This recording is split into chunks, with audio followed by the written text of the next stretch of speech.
नमस्कार प्यारी दोस्त, मैं राहुल पारीवाल आप सभी का स्वागत करता हूं आपके अपने परिवार रोजगार विद करते हैं। उम्मीद है आप सभी स्वस्थ मस्त और बहुत अच्छे होंगे। तो चलिए आज की क्लास को शुरू करते हैं बिना किसी देरी के साथ में। कैसे हैं आप सब, जल्दी से बताइए। बढ़िया। उम्मीद यही कर रहा हूं कि शानदार होंगे आप सब। हाँ, कहाँ तक पढ़ लिया था कल हमने? मैं कल वाली पीडीएफ ही लगा लेता हूँ।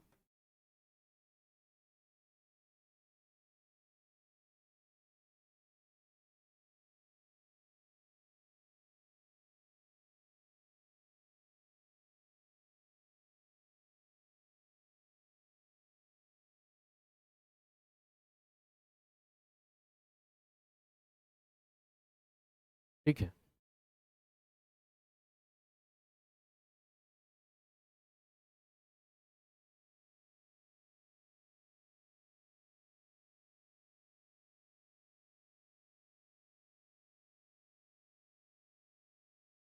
Metal, non metal.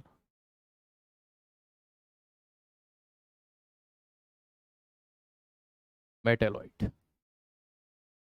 एक दो क्लास और होगी इसके, है ना? धातु, अधातु, उपधातु।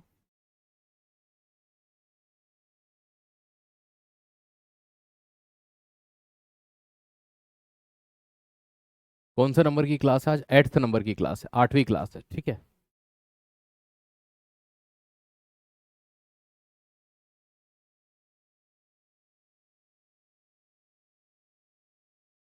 चलिए, बढ़िया।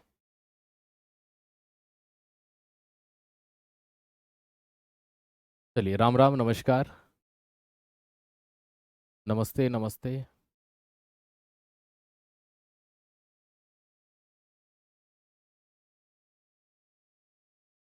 नमस्ते नमस्ते। लोहा पढ़ लिया था हमने, इतना पढ़ा था। अर्थ के क्रस्ट में इतना पाया जाता है। ठीक है।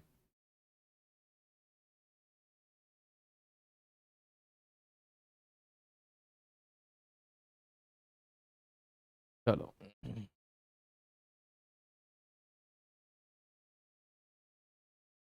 जो रक्त होता है हमारा, ब्लड होता है, उस ब्लड में हीमोग्लोबिन पाया जाता है।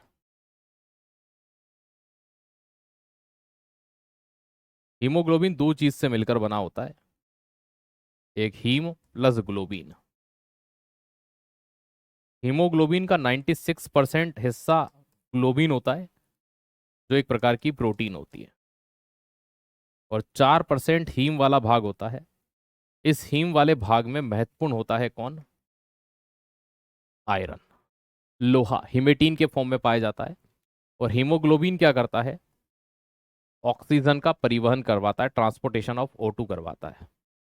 तो ह्यूमन बॉडी के अंदर क्या आयरन पाया जाता है, लोहा पाया जाता है? प्रश्न पूछते हैं। हाँ, पाया जाता है। किस में पाया जाता है? तो आरबीसी में। आरबीसी में भी कहाँ होता है? तो हीमोग्लोबिन में होता है। ठीक है, ये चीज ध्यान रखना। अब बात करते हैं आयरन या लोहा।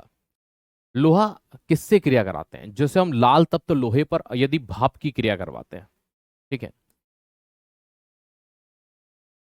लाल तप्त लोहा, ठीक है भाई, सीधी सी बात है।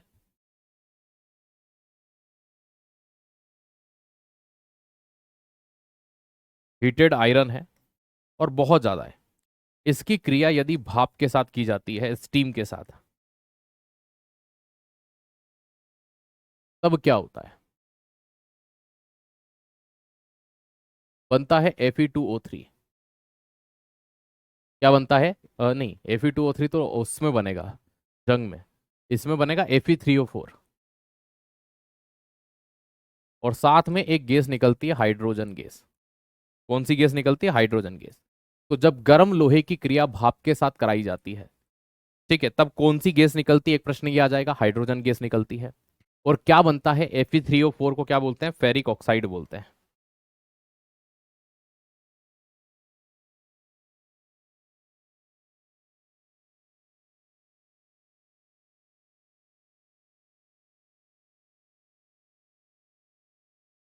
साथ में और क्या बनता है? फेरिक ऑक्साइड बनता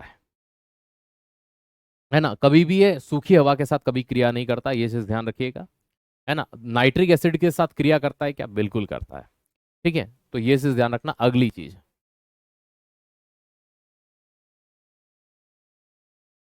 react with dilute nitric acid, dilute and cold,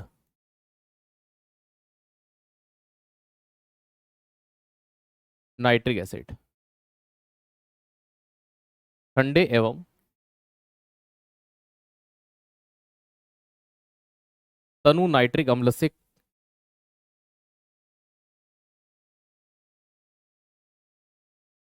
क्रिया।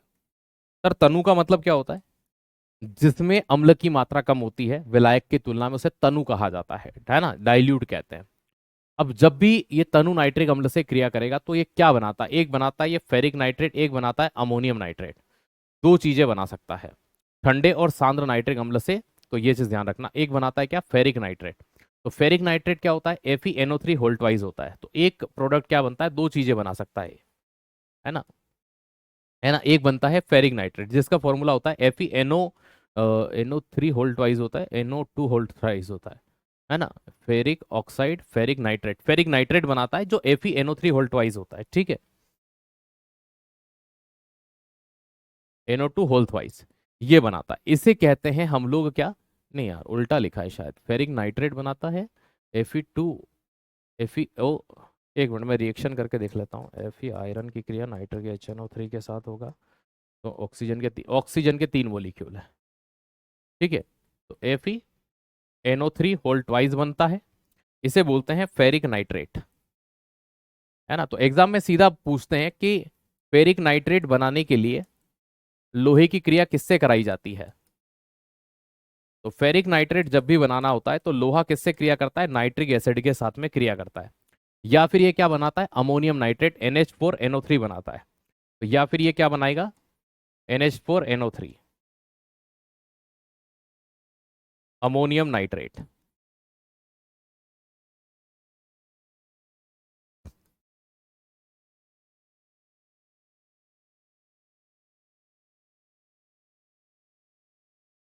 क्या बनाता है? अमोनियम नाइट्रेट बनाता है। ये दो चीजें बनाता है।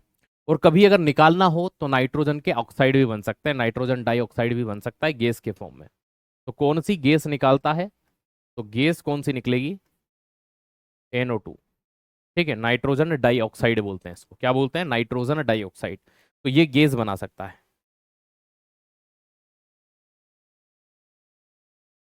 नाइट्रोजन डाइऑक्साइड बना सकता है।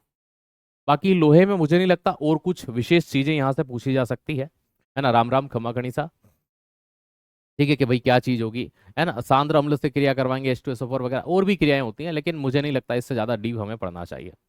चलिए, ओके।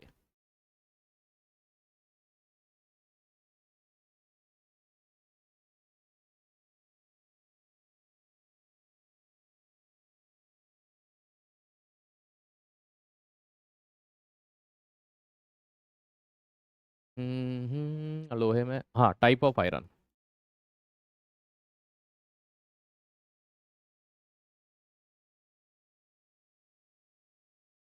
लोहे के प्रकार, टाइप ऑफ आयरन। पहला प्रकार जो होता है उसे कहते हैं कच्चा लोहा या पिग आयरन,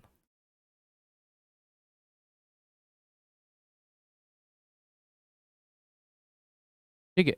इनमें कार्बन के परसेंटेज के आधार पर होता है, लगभग 4% के आसपास कार्बन होता है और इतना कठोर होता है भंगुर प्रकृति, या तो टूटेगा या कुछ और नहीं बन सकता, ठीक है। नंबर 2 पर याद रखिएगा कास्ट आयरन,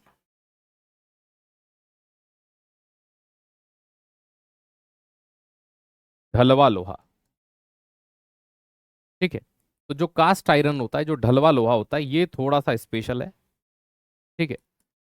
जो ढलवा लोहा होता है भाई, इसमें कार्बन पाया जाता है 3%, है ना। इसकी वेल्डिंग नहीं हो सकती। आप सोचो मैं इसको जोड़ लूं, है ना, तो वेल्डिंग नहीं होती। रेल की पटरियों में मैंने आपको बताया था, जैसे हमने एल्यूमिनियम वाला सेगमेंट बताया था कि इसको पिघलाते हैं और फिर जोड़ते हैं।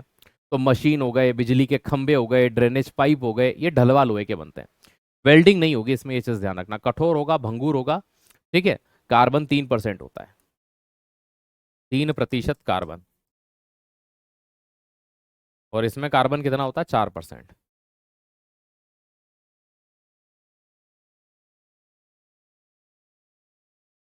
रेलवे की पटरी, पाइप या सीवेज पाइप आते थे पहले लोहे के, अब तो नहीं आते वो, या खंबे जिन्हें पिल्लर कहते हैं।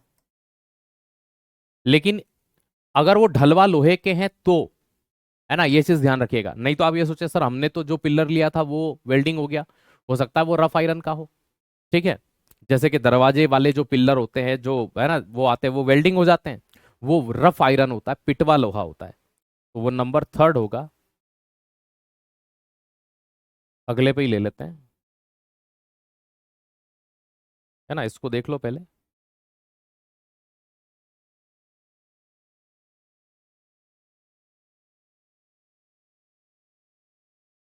रफ आयरन,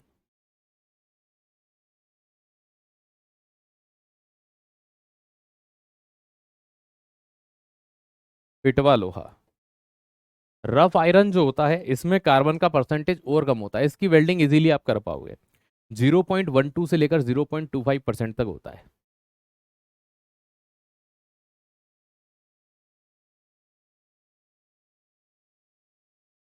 है ना। ये वेल्डिंग हो जाएगा, थोड़ा सा मुलायम होगा, है ना, विद्युत के चुंबक वगैरह बनाने में भी यूज कर लेते हैं, है ना। तो दरवाजे, चेन, रेलवे के कोच, चादर वगैरह बनाने के लिए।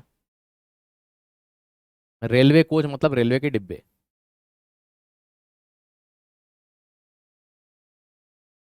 शीट या चादर बन सकती है इसके। लोहे के तार या वायर बना सकते हो आप इसके, है ना, सब जगह पर यूज में लाया जा सकता है। तो ये तीन सबसे मेन होते हैं। एक होता है स्टील या इस्पात, आयरन और कार्बन की मिश्र धातु होती है। ठीक है, तो नंबर 4 और याद रखेगा स्टील, इस्पात, alloy of iron and carbon.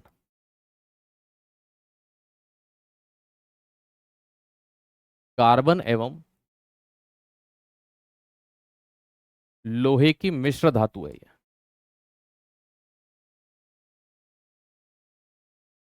ठीक है, नमस्ते नमस्ते।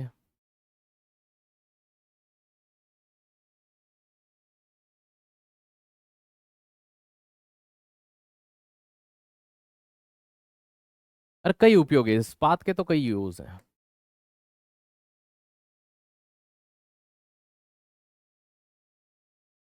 कार्बन इसमें जो पाया जाता है इससे थोड़ा सा ज्यादा होता है, तो 0.25 से 1.5%।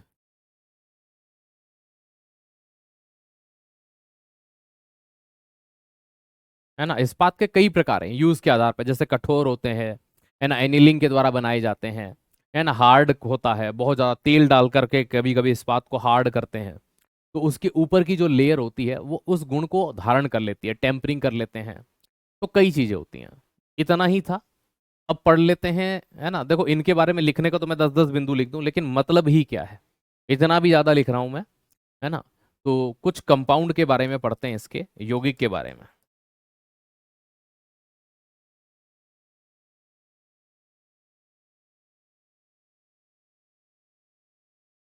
चलिए अगली स्लाइड से ही ले लेते हैं। नंबर 1,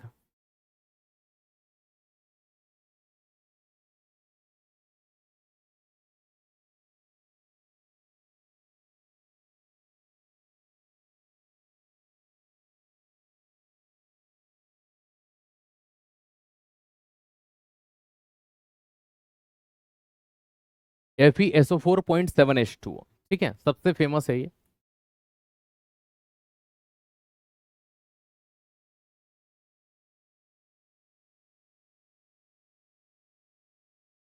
नॉर्मली आप इसे फेरस सल्फेट कह देते हैं। क्या कह देते हैं? Ferrous sulphate. लेकिन पेपर में ये इस नाम से नहीं आता। पेपर में आता है कि हरा कशिश किसे कहते हैं, क्योंकि जब इसे पानी में घोलते हैं तो ये हरे कलर का हो जाता है। इंग्लिश में बोलते हैं ग्रीन विट्रियोल।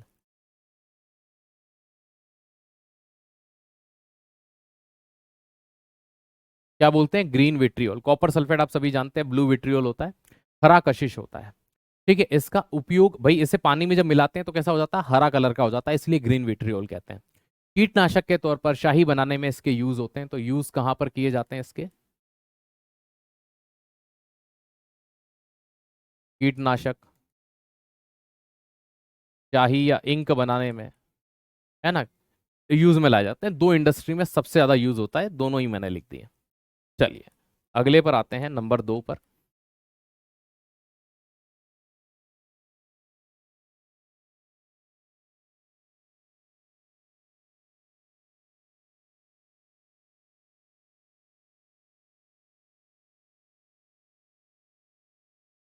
ठीक है, कल बच्चा एक पूछ रहा था ना, मोहर सोल्ट क्या होता है, इसी को कहते हैं।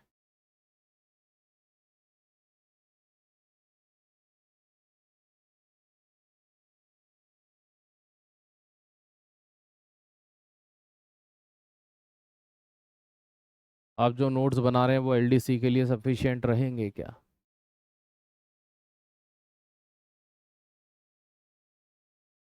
क्या जवाब दूं मैं इसका? ठीक है, इसके एक दो दिन पहले भी मैंने ये बात कही थी। भरोसा सबसे पहली चीज होती है। जब तक आप किसी शिक्षक पे भरोसा नहीं करते हैं, ठीक है, उन पर विश्वास नहीं करते हैं, तो मैं एक ही बात कहूंगा, उनसे मत पढ़िए आप। ठीक है, क्योंकि मन में जब तक उनके प्रति आपके लिए ये नहीं होगा कि नहीं यार हमें इन पर भरोसा है, तब तक मत पढ़िए, मैं एक ही बात कहूंगा। ठीक है, जीवन में कभी भी, क्योंकि पहली चीज ही यही होती है। आइए नंबर 2 पर बात करेंगे, मोहर सॉल्ट की। FeSO4 और अमोनियम सल्फेट का कॉम्बिनेशन होता है ये। ठीक है, याद रखिएगा, FeSO4। अमोनिया का फॉर्मूला क्या होता है? NH3, लेकिन सल्फेट बनाते हैं तो NH4 होल ट्वाइस SO4 बनता है। NH4, ठीक है, इसका होल ट्वाइस नहीं, ये चीज ध्यान रखिएगा। ठीक है, कभी कर दो, है ना, सिर्फ हाइड्रोजन का नहीं, पूरे का SO4। और 6 मॉलिक्यूल किसके आते हैं? पानी के। इसका नॉर्मली जो नाम होता है मोहर सोल्ट कहते हैं इसको। क्या कहते हैं? वैसे ये है ना, याद रखना, अमोनियम और फेरस सल्फेट भी कहलाता है। इसको कभी कभी ये बोलते हैं द्विक लवण है। क्या है? द्विक लवण कहलाता है ये। कि सर द्विक लवण का मतलब क्या होता है? द्विक लवण का मतलब होता है डबल सॉल्ट। ठीक है, मैं अपना 100% दे रहा हूं, बस मैं इतना जानता हूं। क्या आप अपना 100% दे रहे हैं? अपने आप से एक सवाल कर लीजिए। ठीक है ना?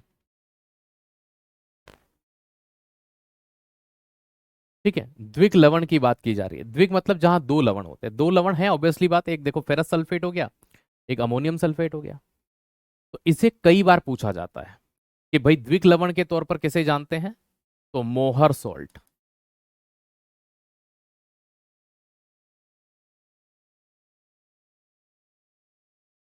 मोहर लवण। इसकी एक विशेषता होती है, कभी इसकी पहचान जो होती है ना, तो ये ग्रीन कलर का दिखाई देता है, हरा रंग होता है इसका। तो कभी इसको पहचानना हो तो हल्के से हरे रंग पर होता है। ठीक है, तो ये द्विक लवण होता है। फेरस अमोनियम सल्फेट भी इसको कह देते हैं इसके फॉर्मूले के नाम पर। तो फेरस अमोनियम सल्फेट।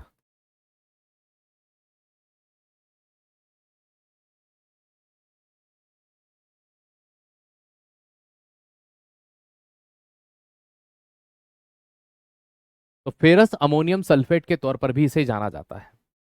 ठीक है। अ, अ, एक बच्चे का सवाल है, सर हैंडिटन नोट्स 2-3 दिन से नहीं डले। जो गुड़िया हैंडिटन नोट्स बनाती है उसकी सिस्टर एडमिट है, क्रिटिकल कंडीशन है, तो वो उसके साथ में हॉस्पिटल में रुकी हुई है।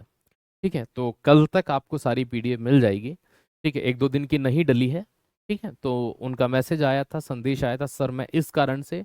अब ऑब्वियसली बात है, देखो मैं भी बीमार हो सकता हूँ, वो भी हो सकते हैं, और कभी कभी आप भी हो सकते हैं। तो व्यक्तिगत चीजें ही हैं। तो अगर किसी और से डलवा देते हैं तो फिर ये होता है कि हैंड रिटन जो नोट्स का एक क्रम चल रहा होता है ना, एक व्यक्ति लिखता है तो एक जैसे दिखते हैं, फिर बीच में 2 पेज किसी ने लिखे, 4 किसी ने लिखे, वो डिफ्रेंशिएशन हो जाता है। तो इसलिए ठीक है। चलिए, मैं आप ही के नोट्स पढ़ रहा हूँ, मन का डाउट नहीं, मैं आपके मन के डाउट की बात नहीं कर रहा हूँ, मैं नॉर्मली बात कर रहा हूँ। सबसे पहले एक भरोसा जनरेट करिए। ठीक है, आइए। फेरस अमोनियम सल्फेट की बात की जा रही है। देखो, फेरस अमोनियम सल्फेट का उपयोग बड़े पैमाने पर कहाँ करते हैं? चमड़ों की रंगाई में करते हैं, है ना। तो एक चीज ये ध्यान रखिएगा, कपड़ों यूज कहाँ करते हैं? कपड़ों और चमड़ों की रंगाई में।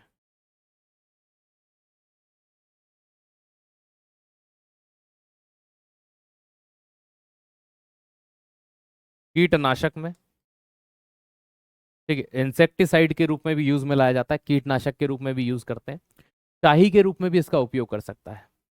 ठीक है। एक चीज कभी कभी आती है रंगीन क्षार मूलक के परीक्षण में। क्या सर, मतलब क्या होता है?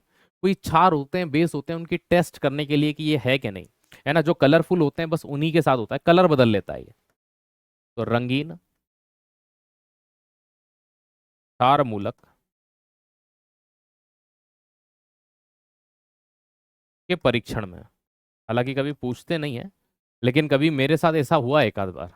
मुझे ऐसा लगा कि कभी कभी, है ना, लिख देता हूँ, फिर ऐसा लगा ये आता नहीं है, वही पेपर में छपा है। AWTPO का जो एग्जाम अभी कंडक्ट हुआ था, उसमें मैंने 64 प्रश्न आए थे ओवरऑल केमिस्ट्री के। उसमें केमिस्ट्री मैंने पढ़ाई थी, टेक्निकल थी पूरी। 57 क्वेश्चन एज इट इज आए। मैंने 2 दवाइयां उसमें छोड़ दी थी यार। मैंने 12 दवाइयों के नाम पढ़ा दिए हैं, ये दो क्या ही पूछते हैं। बहुत ऐसी दवाइयां हैं जो देखने को भी नहीं मिलती, तो मैंने सोचा छोड़ देता हूँ। आप यकीन नहीं मानेंगे, दोनों दवा पूछ ली उनने पेपर में, जो मैंने छोड़ी। मेरे पास जब मैं रफ एक फॉर्मेट तैयार करता हूँ, उसमें वो दोनों दवाइयों के नाम लिखे हुए हैं। लेकिन किस्मत देखिए आप, कि कभी कभी वो होता है ना, मैंने उस 12 दवाइयों के नाम बच्चों को पढ़ाए, फिर माइंड में आया दो और क्यों लिखा हूं यार, 14 हो जाएंगी, आज तक कभी किसी एग्जाम में ये आई नहीं है, छोड़ देते हैं इनको। तो 57 क्लास में से थे, 64 में से अगर वो 2 दवाई में और पढ़ा देता तो वो 59 हो जाते। ठीक है। तो ऐसा कभी कभी मेरे साथ हुआ है एक दो बार, तो इसलिए फिर अब मेरे माइंड में कभी आता है ना यार, ये लिख देता हूँ, फिर माइंड में आता है ये तो नहीं आता है, मैं उन चीजों को फिर लिख ही देता हूँ। ठीक है। तो अब मैंने वो चीजें क्या करती, मैं एक पॉइंट ही तो बढ़ेगा, लेकिन अगर बाय चांस किसी बच्चे के पेपर में आ गया और उसका नंबर सही हो गया, तो फिर वो ये रहता है कि हाँ सर, ठीक है। ठीक है। चलिए, तो 2 हो गया। 2 के बाद नंबर 3 की बात करते हैं। वैसे तो 2 ही मोस्ट प्रोबेबल होते हैं, है ना, एक तो मोहर सोल्ट, एक फेरस सल्फेट, एक कभी कभी हम आयरन ऑक्साइड की बात कर लेते हैं। तो बस मैं यहाँ उनके नाम लिखूंगा कि भाई क्या होती हैं और क्या चीज पाई जाती है। तो आयरन के ऑक्साइड्स पढ़ लेते हैं।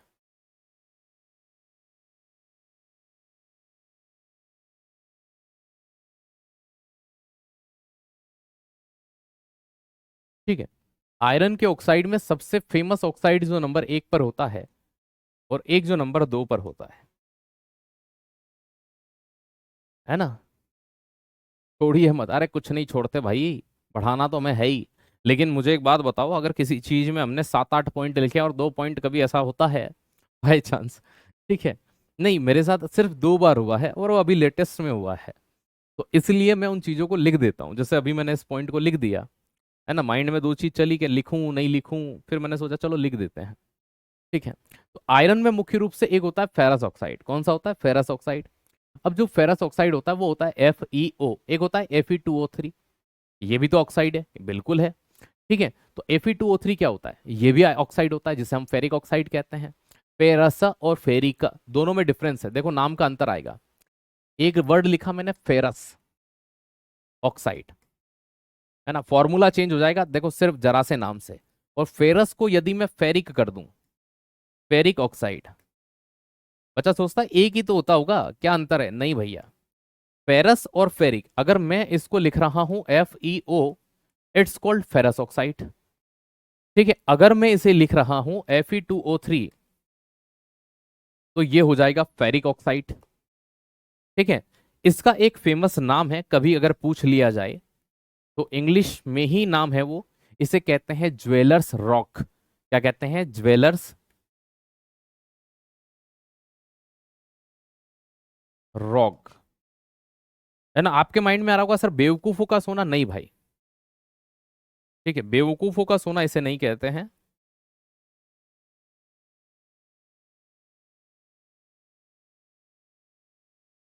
फूल्स गोल्ड इसे नहीं कहते हैं।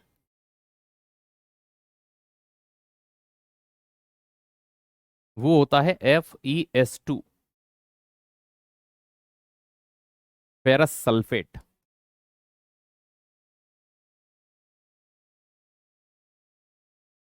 ठीक है ना, ये चीज ध्यान रखिएगा। Fe2 ये बेवकूफों का सोना ये होता है, ये इसका एक फेमस नाम है, ज्वेलर्स रॉक कहा जाता है इसे।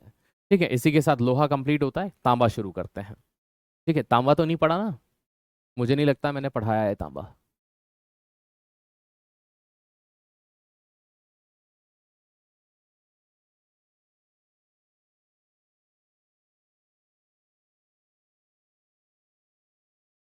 गुड।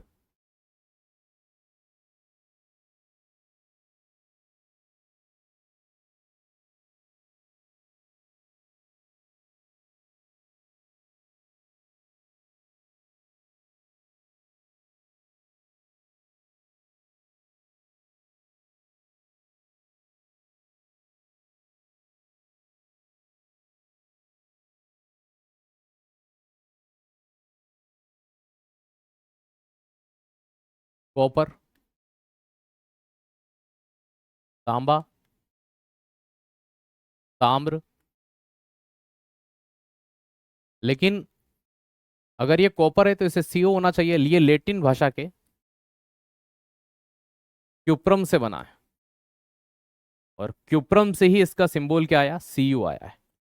सीओ मतलब कोबाल्ट होता है, ये चीज ध्यान रखना। एटॉमिक नंबर इसका सिंपल है, 29 होता है, और द्रव्यमान 59 के आसपास होता है शायद, मे बी, है ना, मैं कंफ्यूज हूँ। 59 होगा, 30 नहीं, इससे तो ज़्यादा ही होगा यार, 63 होगा शायद। ठीक है, आप चेक कर लेना एक बार इसका। ठीक है, 63 होगा मे बी, पॉइंट की बात नहीं कर रहा हूँ, पॉइंट के पहले की बात कर रहा हूँ। एक बार चेक कर लेना आप लोग, ठीक है, पीरियोडिक टेबल आपके पास में हो तो। चलिए,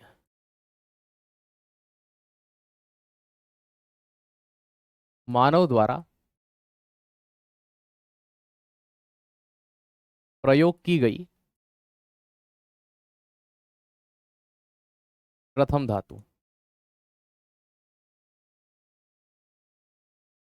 first metal by human used. मानव द्वारा प्रयोग की गई यह पहली धातु है। ठीक है ना, ये चीज ध्यान रखिएगा। तो मानव द्वारा प्रयोग में लाई गई पहली धातु है। आप एक टाइम पीरियड पढ़ते हैं, जब आप हिस्ट्री पढ़ते हैं, आप क्या पढ़ते हैं, सन 1000 ईसा पूर्व पढ़ते हैं। ठीक है, तो 1000 ईसा पूर्व का वो टाइम पीरियड था जब लोहे की खोज होती है। ये टाइम पीरियड उत्तर वैदिक काल का कहलाता है। कब का कहलाता है, उत्तर वैदिक काल। इस उत्तर वैदिक काल से पहले की यदि बात की जाए, तब लोहे का नाम या जिक्र नहीं था। उस समय जो सभ्यता चलती थी उसे कहते थे ताम्र सभ्यता। ठीक है, या ताम्र पाषाण काल कहा जाता है, जब पत्थर और तांबे के औजारों का यूज किया जाता था। ये वो समय था जब तांबे के औजार इतने मजबूत नहीं बनते थे।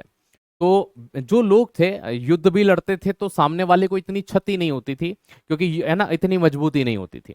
दूसरी बात, इनसे मजबूत कुल्हाड़ियां नहीं बनती थी ताकि पेड़ ज्यादा बड़े मात्रा में काटे जाएं। तो पेड़ काटना या आदमी को काटना ये लोहे के आने के बाद शुरू हुआ, है ना। तो ये उस समय का दौर था जब इतनी मजबूती नहीं हुआ करती थी। और इसी में टीन को मिला करके पहला, वही सीधी आप जानते हैं, कांसा बनाया मानव ने पहली, है ना। मिश्र धातु जो बनाई थी वो कांसा थी। नॉर्मली अगर देखा जाता है तो ये एक उत्कृष्ट मेटल में काउंट होता है, ऊष्मा और विद्युत का सुचालक भी होता है। ठीक है, इस कॉपर या तांबे की यदि हम बात करते हैं, तो इसे कभी एक समय ये भी आया था, आपने सुना होगा कि मुद्रा धातु के तौर पर भी इसे जाना जाता है, करेंसी मेटल कहते हैं। तो मुद्रा धातुएं कौन कौन सी हुई, एक कॉपर हुई, एक सिल्वर हुई, है ना, एक गोल्ड हुई, है ना, ये चीज ध्यान रखिएगा। तो कॉपर, सिल्वर और गोल्ड, इनके सिक्के चलते थे। भाई तांबे के सिक्के चलाए, किसी ने सोने के चलाए, ये धातुएं थी जिनके सिक्के एक समय पर चले। लोहे के सिक्के इतने देखने को मिले नहीं, है ना, ये चीज ध्यान रखिएगा। तो ये कॉपर हो गया, सिल्वर हो गया, गोल्ड हो गया, इनके सिक्के एक समय पर बड़े पैमाने पर प्रचलन में थे, है ना। इसीलिए इन्हें करेंसी मेटल या क्या कहा जाता है, मुद्रा धातु या सिक्का धातु के तौर पर भी जाना जाता है। नॉर्मली हम जब भी कॉपर की बात करते हैं, तो जब हम बर्तन लेकर के आते हैं कॉपर का, तो भैया एक चीज बहुत अच्छे से देखते हैं कि वो जो बर्तन होता है, वो जो तांबा होता है, तो तांबा जब हवा के संपर्क में आता है, तांबा या कॉपर जो होता है, वो जब हवा के संपर्क में आता है, हवा में भी मुख्य रूप से कौन भाई, ऑक्सीजन की बात करते हैं। तो जब तांबा हवा के संपर्क में, नॉर्मली तांबा कैसा होता है, लाल कलर का होता है या नारंगी कलर का होता है। तो जब तांबा हवा के संपर्क में आता है तो क्या होता है, ठीक है, हवा की बात कर लें या फिर यहां ब्रैकेट में लिख लो नम वायु। ठीक है, कभी आपको यह समझ में नहीं आया कि किससे रिएक्शन होती है एक्चुअल में, तो नमी, वायु में उपस्थित नमी, ये अक्सर है ना, याद रखना वर्षा ऋतु के समय में ज्यादा होता है। तो एक, जब तांबा हवा के संपर्क में आता है तो कॉपर कार्बोनेट बनाता है। क्या बनाता है, कॉपर कार्बोनेट। तो एक प्रोडक्ट बनता है जिसे कहते हैं कॉपर कार्बोनेट।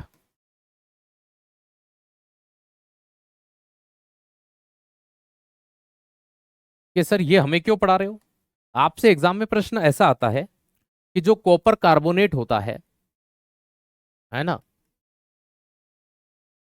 या फिर ऐसा प्रश्न आता है तांबा हरे रंग का होता है तब वह क्या होता है, तो कॉपर कार्बोनेट। तांबे का जब संक्षारण होता है, जब वह हरे कलर का होता है, तो कौन सा पदार्थ बनता है, कॉपर कार्बोनेट, उसके ऊपर एक लेयर बन जाती है। सिंपल सी बात है ना। इस तांबे की एक विशेषता और है कि ये कभी भी तनु HCl, तनु मतलब जो वीक हाइड्रोक्लोरिक एसिड होगा और वीक H2SO4, उनसे क्रिया नहीं करता। लेकिन सांद्र HCl और सांद्र H2SO4 के साथ क्रिया कर लेगा ये। तो ये हमेशा याद रखिएगा, कॉपर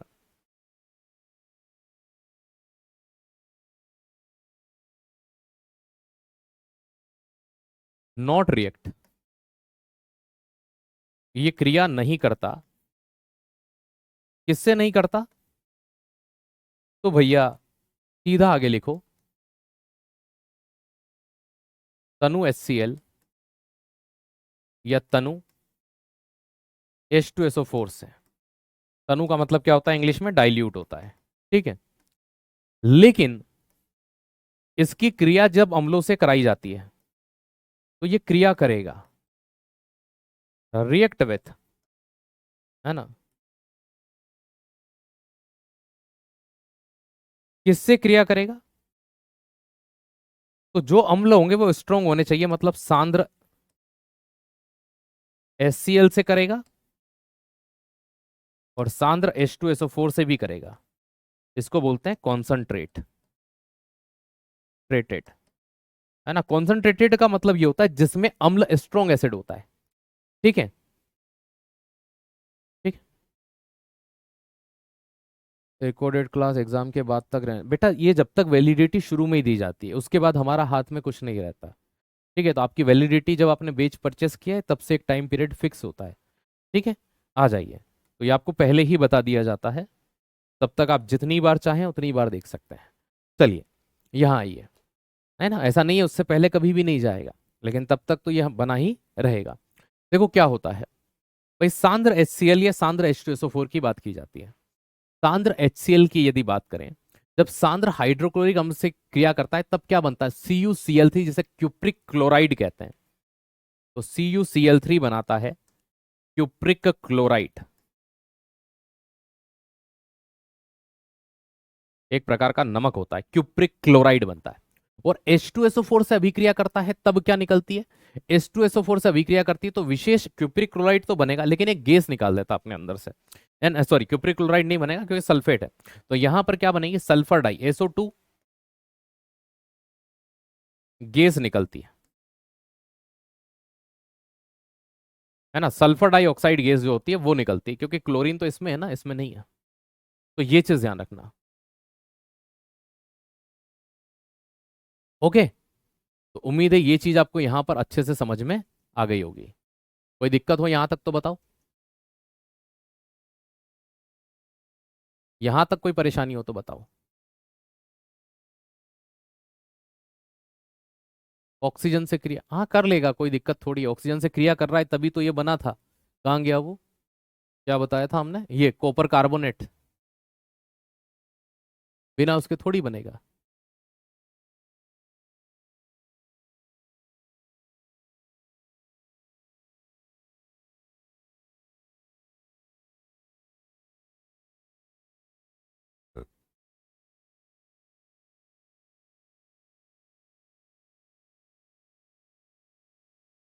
चलो अब इसके कंपाउंड पढ़ते हैं, यौगिक पढ़ते हैं।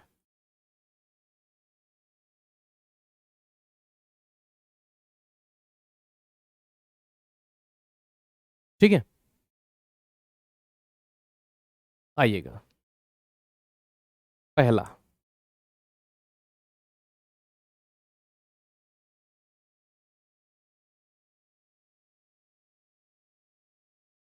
Copper sulphate.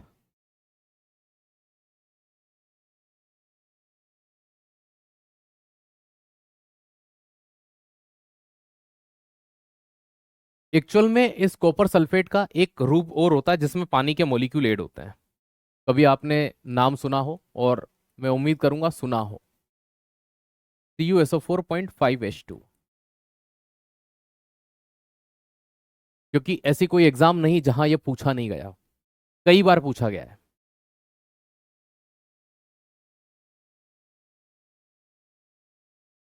Pentahydrate, hydrated copper sulphate, है ना। हिंदी में भी एज इट इज ही बोलेंगे, आप कहो तो पेंटाहाइड्रेट कॉपर सल्फेट में लिख सकता हूं। लेकिन ये एग्जाम में जिस नाम से आता है वो पूछा जाता है, बताओ ब्लू विट्रियोल किसे कहा जाता है? हिंदी में कहते हैं नीला थोथा,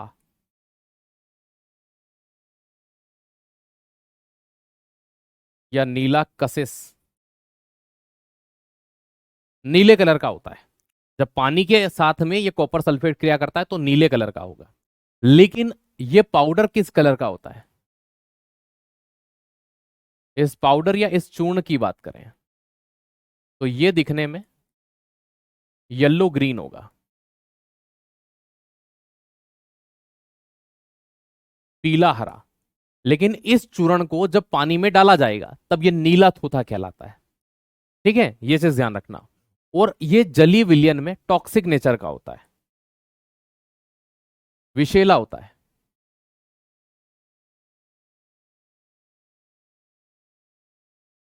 टॉक्सिक नेचर इन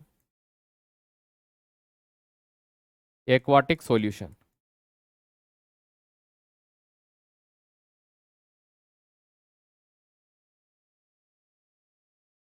जलीय विलयन में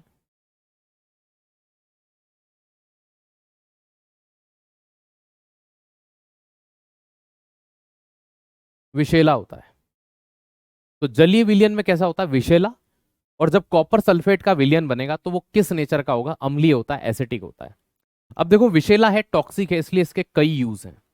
ठीक है, एक जैसे कि बैटरियों में यूज करते हैं, एसिटिक नेचर का होता है, विषैला होता है, और साथ में एसिटिक लिख ही लीजिए, अम्लीय भी होता है। तो इसके यूज बढ़ जाते हैं, है ना, उपयोग बढ़ जाते हैं। तो यूज कैसे करते हैं? इसके विलयन का कीटनाशक के रूप में, क्योंकि भैया जहरीला है तो कीड़े मकोड़े मार देगा तो कीटनाशक, है ना। कवक को मार देगा तो फंगिसाइड के रूप में, इंसेक्टिसाइड, फंगिसाइड। ठीक है, किसी किसी विद्युत सेल में भी किया जाता है। तो कॉपर सल्फेट का विद्युत सेलों में भी यूज करते हैं। इलेक्ट्रिक सेल वगैरह जो होते हैं कॉपर शोधन में वगैरह में, इनमें भी किया जाता है। तो ये मेन तीन यूज थे इसके। नहीं पढ़ाया? अरे मैं ये थोड़ी कह रहा हूँ मैंने पढ़ाया, मैं कह रहा हूँ आपने कभी पढ़ा होगा। ठीक है। हाँ,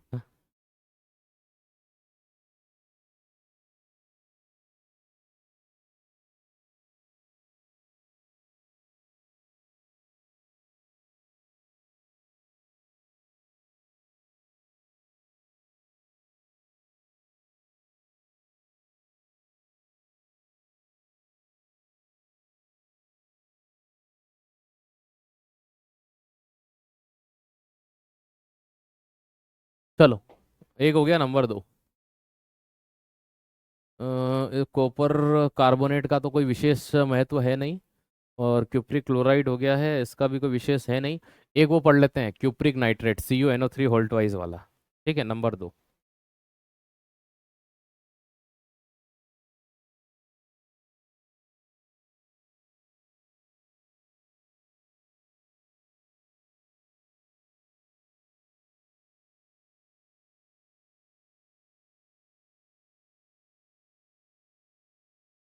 CuNO3 होल्ट वाइज।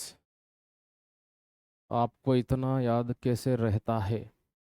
हम भी इंसान हैं, हम भी भूल जाते हैं। ठीक है, आज क्लास है आपकी, कल नहीं होगी, मंडे को होगी। तो मंडे को जब क्लास होगी उसके पहले एक बार बैठ करके शांतिपूर्वक वापस से हम एनसीईआरटी देखते हैं कि अच्छा ये चीज़ें इसमें होती हैं। तो मुंह उठा के नहीं आते हैं। ठीक है, चलिए, आया समझ में? इसलिए याद होता है ना? क्योंकि है ना, मैं आपको कह दूं नहीं मुझे तो सब आता है,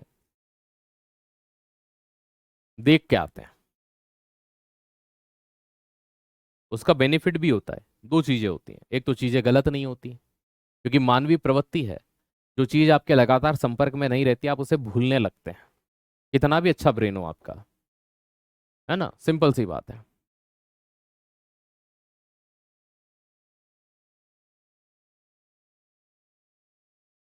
चलो, कोई विशेष चीज है नहीं इसके बारे में। तो यूज कहाँ पर होता है? आतिशबाजी, पटाखे वगैरह जो फूटे फोड़े जाते हैं उनमें किया जाता है, रंगाई वगैरह में करते हैं, कहीं कहीं पर फोटोग्राफी में यूज किया जाता है। ठीक है, इन सब चीजों के लिए इनका यूज किया जाता है। कॉपर सल्फेट का एक कॉम्बिनेशन होता है, एक सॉल्यूशन बनता है इससे। कि सर क्या बनता है? एक विलियन बनता है, उस विलियन का एक विशेष नाम है फैलिंग सॉल्यूशन कहते हैं। और यहाँ से मुझे नहीं लगता ये कभी आएगा, लेकिन मैं इसलिए पढ़ा रहा हूँ, है ना।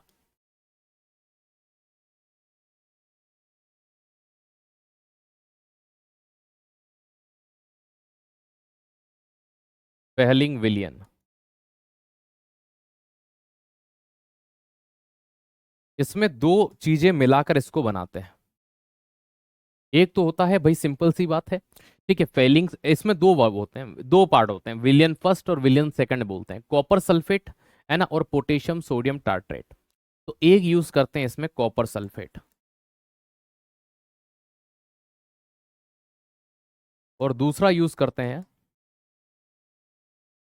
है ना, इसको कहा जाता है ना, फेलिंग सॉल्यूशन ए, इसको कहते हैं फेलिंग सॉल्यूशन बी। तो ये ए और बी मिलकर के फेलिंग विलियन बनाते हैं। ठीक है, तो पोटेशियम सोडियम टार्ट्रेट।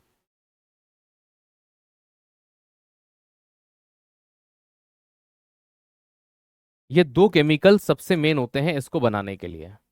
तो इन दो केमिकल का यूज किया जाता है, और बनने वाले विलियन को क्या बोला जाता है? फेलिंग सॉल्यूशन कहा जाता है।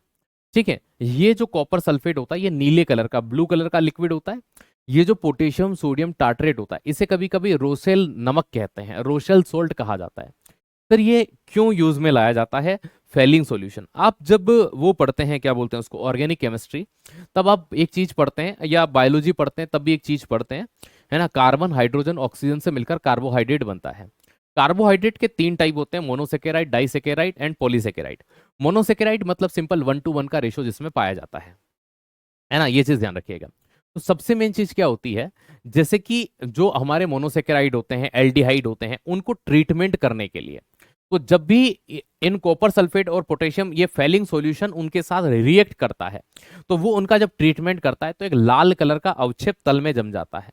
तो इससे ये पहचान भी हो जाती है कि भैया वो कार्बोहाइड्रेट वगैरह हैं या एल्डिहाइड वगैरह हैं, है ना। तो उनके ट्रीटमेंट के लिए इसका यूज किया जाता है। बाकी इसमें विशेष कुछ नहीं है। वो ये पूछ सकते हैं फेलिंग सॉल्यूशन क्या चीज होती है भैया, है ना, और जो मैंने बोला है उसको थोड़ा सा ध्यान रखिएगा।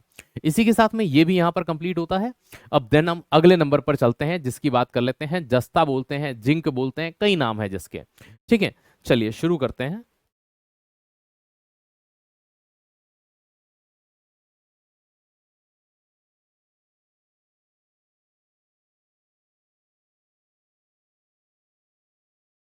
Zn, जिंक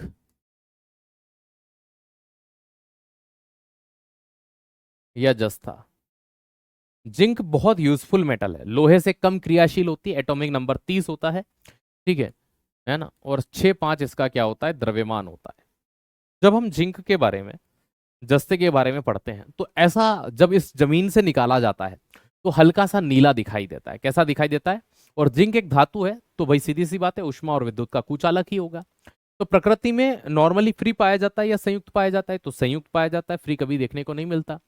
ठीक है, तो अब बात करते हैं इसकी सबसे ज्यादा प्राप्ति कहां से होती है। इसका एक अयस्क होता है जिसे हम कहते हैं ZnS, जिंक सल्फाइड कहते हैं। जिसे एग्जाम में अक्सर पूछते हैं जिंक ब्लेंड के नाम से। ठीक है, तो इसका सबसे ज्यादा प्राप्ति कहां से करते हैं?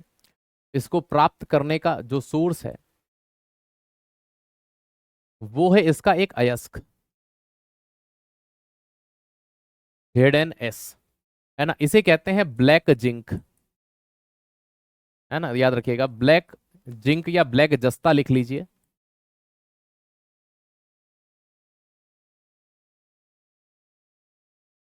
है ना, ये इसका क्या होता है? अयस्क। अयस्क मतलब जिससे धातुओं की प्राप्ति होती है, तो ये और है इसका अयस्क है। तो इस अयस्क से सबसे ज्यादा जो ब्लैक जिंक होता है ना, इसके अयस्क तो कई सारे हैं, जिंक सल्फाइड है ना, इसका एक नाम, वास्तविक नाम जिंक सल्फाइड होता है। एक विधि होती है जिसे बोलते हैं कार्बन अपचयन विधि, है ना, तो वो इस जिंक सल्फेट में यूज में लाई जाती है।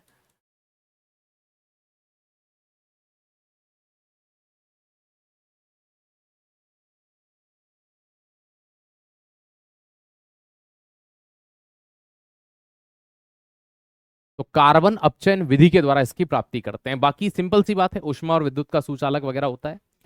जिंक एक धातु है, HCl से क्रिया कराओगे, किसी अम्ल से क्रिया कराओगे तो कौन सी गैस देगी? वही सिंपल सी बात है, हाइड्रोजन। H2SO4 से कराओगे सल्फर डाइऑक्साइड गैस देगी। नाइट्रिक एसिड से कराओगे HNO3 से तो नाइट्रस डाइऑक्साइड गैस देगी। ठीक है, ये सुचालक होता है। गुड कंडक्टर, धातु है ना, तो धातु है तो गुड कंडक्टर है ना, पूछने की बात ही नहीं है। पढ़ा के आया हूं, धातुओं में सिर्फ एक ही तो एक्सेप्शन पढ़ाया था, लेड, बाकी सभी धातु है। हाँ,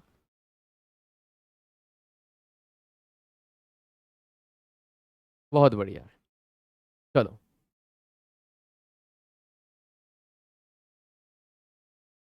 जिंक फास्फाइड एक ऐसी दवाई जो वैज्ञानिकों ने हर घर तक पहुंचाई है। जिंक फॉस्फाइड का नेचर विषैला होता है। चूहा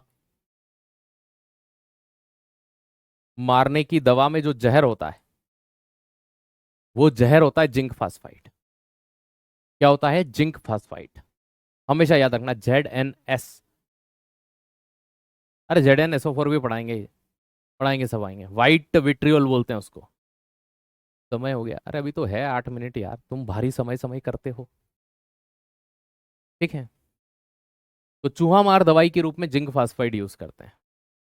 चलो, कुछ पूछना हो तो पूछ लो, वैसे भी आज पूरा नहीं होगा ये।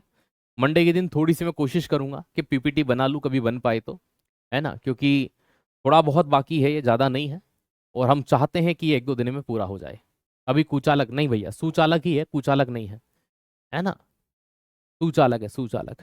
ऊष्मा और विद्युत की सभी धातुएं सुचालक होती हैं, लेड को छोड़कर। ठीक है,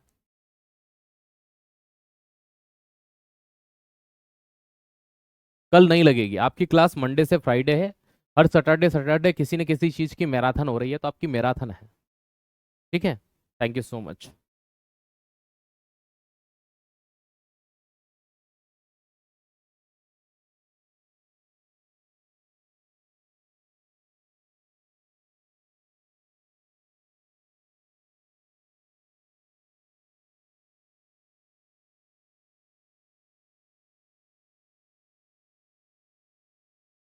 घर से पढ़ा रहे हैं? जी हाँ, घर से क्लास होती है, लेकिन लाइव आपकी वहीं से होती है, दिल्ली से। जिंक फॉस्फेट, जेड, अब जिंक फॉस्फेट तो पढ़ाना है, पढ़ाएंगे, अभी जिंक फॉस्फेट पढ़ाएंगे, घबराओ मत। ठीक है, थैंक यू सो मच, जय हिंद, जय भारत। PIQ 7 के साथ कराओ। ठीक है, कहाँ कराना?